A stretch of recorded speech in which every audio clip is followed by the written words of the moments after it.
Edward na Ana.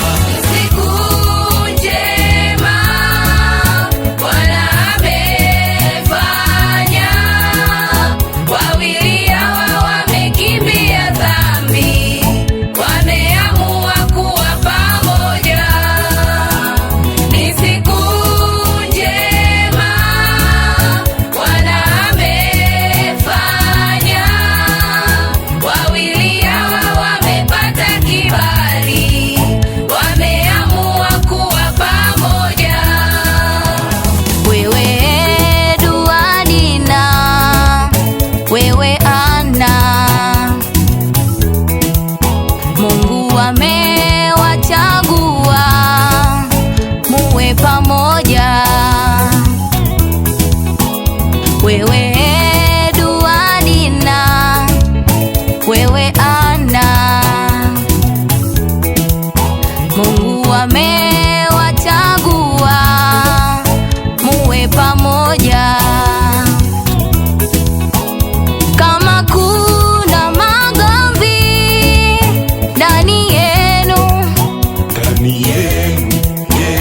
chagueni kusuruhisha wenyewe, yakiwazidi oneni wenye hekima.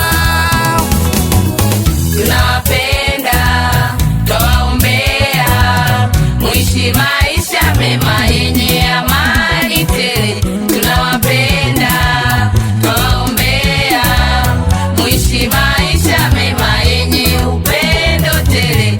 Tunawapenda, twawaombea muishi maisha mema yenye furaha tele. Tunawapenda, twawaombea muishi maisha mema yenye amani tele. Tunawapenda, twawaombea muishi maisha mema yenye upendo. Ikumbukwe msingi wa maisha yenu unajengwa na nyinyi wenyewe. Familia bora kwenye ndoa yenu inajengwa na nyinyi wenyewe. Huwezi sema unampenda Mungu ikiwa mume wako unamchukia.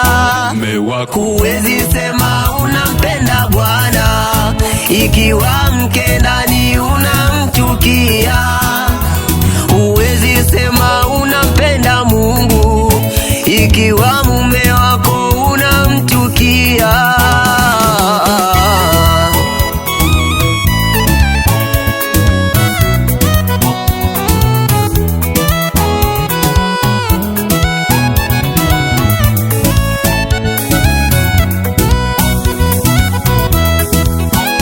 Ni siku njema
Edward na Ana.